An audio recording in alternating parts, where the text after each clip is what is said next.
Hello. അങ്ങനെ സുലൈമാനെ കിട്ടാത്തതിൻ്റെ വിഷമത്തിൽ ഞങ്ങൾ നേരെ വന്നത് ബീച്ച് സൈഡിലുള്ള ഫുഡ് കൗണ്ടറുകളുടെ അടുത്തേക്കാണ് കേട്ടോ. ഒരുപാട് ഫുഡ് കൗണ്ടറുകൾ അവിടെ ഉണ്ട് കേട്ടോ. വെറൈറ്റി ഐറ്റംസ് ഉണ്ടായിരുന്നു. ഞങ്ങൾ മെയിനായിട്ട് വന്നത് കല്ലുമ്മക്കായ കഴിക്കാനാണ് കേട്ടോ. കല്ലുമ്മക്കായ എന്താ എങ്ങനെയാണെന്ന് ഒന്നും അറിയാതെയാണ് കേട്ടോ വന്നത്. അങ്ങനെ ഞങ്ങൾ ആദ്യം വാങ്ങിയത് ഇതാണ് കേട്ടോ. കല്ലുമ്മക്കായ ഫ്രൈ ആണ് വാങ്ങിച്ചിട്ടുണ്ടായിരുന്നത്. പക്ഷേ ഇത് വാങ്ങിച്ചു കഴിഞ്ഞപ്പോഴാണ് ഞങ്ങൾക്ക് മനസ്സിലായത് എന്തൊക്കെയോ മസാലകൾ മാവൊക്കെ മിക്സ് ചെയ്തിട്ടാണ് ഇത് ഫ്രൈ ചെയ്തിട്ടുണ്ടായിരുന്നത്. അങ്ങനെ അത് കഴിച്ചു. കല്ലുമ്മക്കായുടെ ടേസ്റ്റ് ഒന്നും എന്താണെന്ന് അതിൽ നിന്ന് മനസ്സിലായിട്ടുണ്ടായിരുന്നില്ല കേട്ടോ. നോമ്പ് തുറന്ന ടൈം ആയതുകൊണ്ട് തന്നെ ഫുഡ് കൗണ്ടറുകളുടെ ഒക്കെ അടുത്ത് ഒരുപാട് പേരുണ്ടായിരുന്നു കേട്ടോ.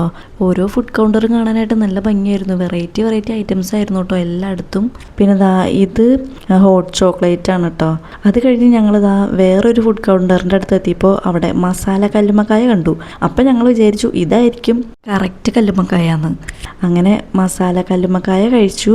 അതും നിറയെ എന്തൊക്കെയോ മാവൊക്കെ മിക്സ് ചെയ്തിട്ട് മസാല ഇട്ട് ഉണ്ടാക്കിയതായിരുന്നു. സത്യം പറഞ്ഞാൽ രണ്ടും എനിക്ക് ഇഷ്ടപ്പെട്ടില്ല കേട്ടോ. പിന്നെ അവിടെ വേറെ കുറേ വെറൈറ്റീസ് ഒക്കെ ഉണ്ടായിരുന്നു. കാടമുട്ട ഫ്രൈയും കൂന്തൽ നിറച്ചതൊക്കെ ഉണ്ടായിരുന്നു കേട്ടോ. ആ 2 കല്ലുമ്മക്കായ കഴിച്ചപ്പോൾ തന്നെ എനിക്ക് മട്ടിപ്പോയിട്ടോ. പിന്നെ എനിക്ക് വേറെ ഒന്നും കഴിക്കാൻ തോന്നിയില്ല. ഹോട്ട് ചോക്ലേറ്റിൻ്റെ തന്നെ 2-3 കടയുണ്ടായിരുന്നു കേട്ടോ. അതിൻ്റെ കൂടെ തന്നെ ഉപ്പിലിട്ട കുറേ ഐറ്റംസ് ഒക്കെ ഉണ്ടായിരുന്നു. ഇതൊക്കെ എപ്പോഴും കഴിക്കുന്നതല്ലേ എന്ന് കരുതി അതൊന്നും വാങ്ങിയിട്ടുണ്ടായിരുന്നില്ല കേട്ടോ. പിന്നെ ഞാൻ പറഞ്ഞില്ലേ കല്ലുമ്മക്കായ കഴിച്ചപ്പോൾ തന്നെ മതിയായിട്ടുണ്ടായിരുന്നു. അപ്പോൾ ഞങ്ങൾ രണ്ടാമത് മേടിച്ച മസാല കല്ലുമ്മക്കായുടെ ഉള്ളിൽ ഇങ്ങനെയായിരുന്നു കേട്ടോ. പിന്നെ ഒരു ഫുഡ് കൗണ്ടറിൽ നിറയെ ഐറ്റംസ് ഇരിക്കണം കണ്ടപ്പോൾ എടുത്തതാണ് കേട്ടോ ഈ ഒരു വീഡിയോ.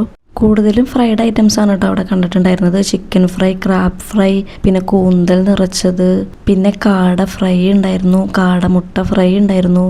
അങ്ങനെ ബീച്ചിലെ കറക്കമൊക്കെ കഴിഞ്ഞ് ഞങ്ങൾ റിസോർട്ടിൻ്റെ അടുത്തേക്ക് വന്നു കേട്ടോ. അവിടെ നിന്നാണ് ഞങ്ങൾ രാത്രി ഫുഡ് കഴിച്ചത്. സ്റ്റാർട്ടറായിട്ട് സൂപ്പ് ഓർഡർ ചെയ്തിട്ടുണ്ടായിരുന്നു. ഹോട്ട് ആൻഡ് സോർ ചിക്കൻ സൂപ്പാണ് കേട്ടോ ഓർഡർ ചെയ്തിട്ടുണ്ടായിരുന്നത്. അങ്ങനെ സൂപ്പ് കഴിച്ച് കഴിഞ്ഞപ്പോഴേക്കും അടുത്ത ഐറ്റം വന്നു. ഫ്രൈഡ് റൈസാണ് കേട്ടോ പിന്നെ ഓർഡർ ചെയ്തിട്ടുണ്ടായിരുന്നത്. വെജ് ഫ്രൈഡ് റൈസും പിന്നെ ഒരു ചിക്കൻ കറിയാണ് ഓർഡർ ചെയ്തിട്ടുണ്ടായിരുന്നത്. ചിക്കൻ മുളക് ഇട്ടതെന്നായിരുന്നു കേട്ടോ ഈ കറിയുടെ പേര്. മെനു നോക്കിയപ്പോൾ ഒരു വെറൈറ്റി ആയിട്ട് തോന്നി. അങ്ങനെയാണ് കേട്ടോ അത് ഓർഡർ ചെയ്തിട്ടുണ്ടായിരുന്നത്. അങ്ങനെ ഞാൻ കുറച്ച് ഫ്രൈഡ് റൈസും ചിക്കൻ കറി എടുത്തിട്ട് കഴിച്ചു നോക്കുകയാണ് കേട്ടോ. ചിക്കൻ കറി ഒരു പ്രത്യേക ടേസ്റ്റ് ആയിരുന്നു കേട്ടോ. സാധാരണ നമ്മൾ വയ്ക്കുന്ന പോലത്തെ ഒരു ചിക്കൻ കറിയുടെ ടേസ്റ്റ് അല്ലായിരുന്നു. ചിക്കൻ മുളക് ഇട്ടതെന്ന് പറഞ്ഞപ്പോൾ ഞാൻ വിചാരിച്ചത് ചിക്കൻ റോസ്റ്റ് പോലെ അങ്ങനെ എന്തെങ്കിലും ആയിരിക്കും എന്നാണ്. ഇതൊരു നല്ല തിക്ക് ഗ്രേവിയൊക്കെ ആയിട്ടായിരുന്നു. പക്ഷേ ഒരു വെറൈറ്റി ടേസ്റ്റ് ഉണ്ടായിരുന്നു. അതിൻ്റെയൊക്കെ കൂടെ ഒരു സോസും ഉണ്ടായിരുന്നു. അങ്ങനെ അതൊക്കെ കഴിച്ച് ഞങ്ങൾ റിസോർട്ടിലേക്ക് പോയി. അപ്പോൾ നമ്മുടെ റിസോർട്ടിൻ്റെ വീഡിയോ ഒക്കെ വരുന്നുണ്ട്. അപ്പോൾ നെക്സ്റ്റ് വീഡിയോയിൽ കാണാം.